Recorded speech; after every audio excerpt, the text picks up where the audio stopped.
साथियों नमस्कार।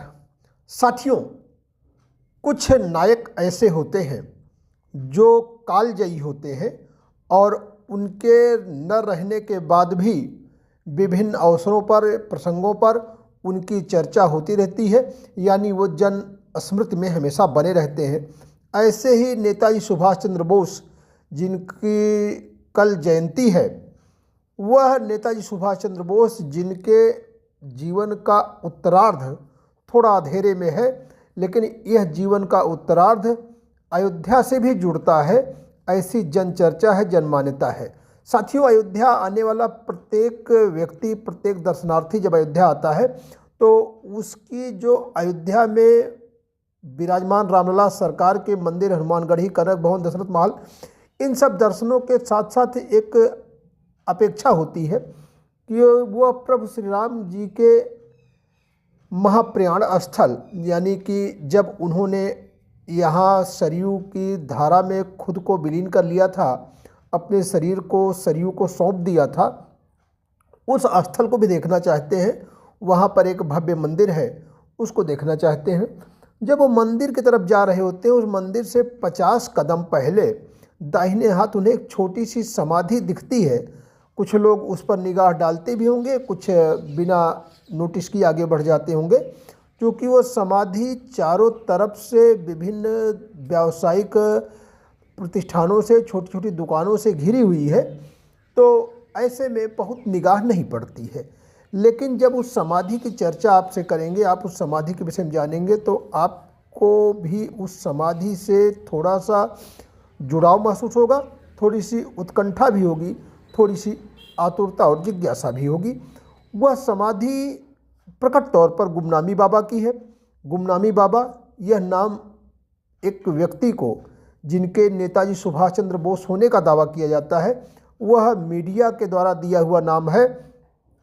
यद्यपि उस व्यक्ति ने, जो अयोध्या में विभिन्न स्थानों पर, दर्शन नगर से शुरू करके और लखनऊआ मंदिर, अयोध्या देवी मंदिर और लास्ट में पुराने शहर फैजाबाद के राम भवन में लगभग 15 वर्ष रहे।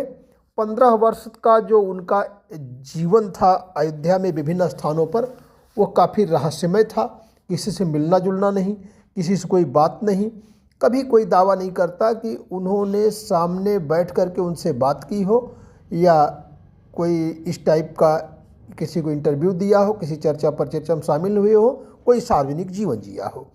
लेकिन जब उनकी मृत्यु हुई 28 अक्टूबर 1985 को, तो उसके 45 दिन बाद फैजाबाद से प्रकाशित होने वाले एक समाचार पत्र ने, नए लोग समाचार पत्र ने, उसने तमाम साक्ष्यों के आधार पर, तमाम तर्कों के आधार पर और तमाम स्थापनाएं रखते हुए उनके नेताजी सुभाष चंद्र बोस होने का दावा कर दिया।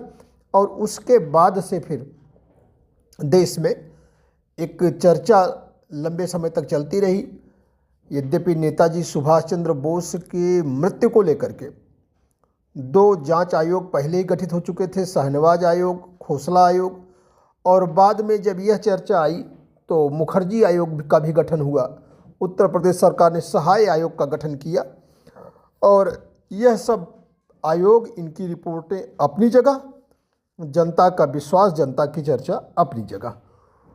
इन चर्चाओं को बल मिलने का कारण यह था कि गुमनामी बाबा के पास से जो सामग्री बरामद हुई, यानी कि उनके निधन के बाद जो उनके पास से चीज़ें मिली, या उनके निधन के बाद जब यह चर्चा आई और लोगों ने कड़ियाँ जोड़ना शुरू किया, तब जो बातें लोग बताए या जिस टाइप से नेताजी की गतिविधियों को जोड़ करके लोग देखते रहे गुमनामी बाबा से, वह जो है बड़े रहस्यमय ढंग से लोगों के बीच तैरती रही।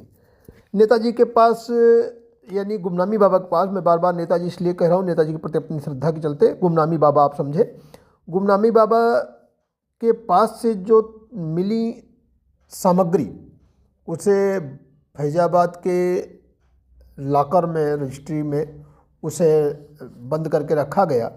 हालांकि जो तस्वीरें थीं, जिसमें यह था कि नेताजी के परिवार की तस्वीरें थीं, उनके पास जो कुछ मिला उसमें ब्रिटेन का निर्मित एक टाइपराइटर था, उनके पास जो टेप रिकॉर्डर था, या उनके पास उसी स्टाइल का एक चश्मा मिला।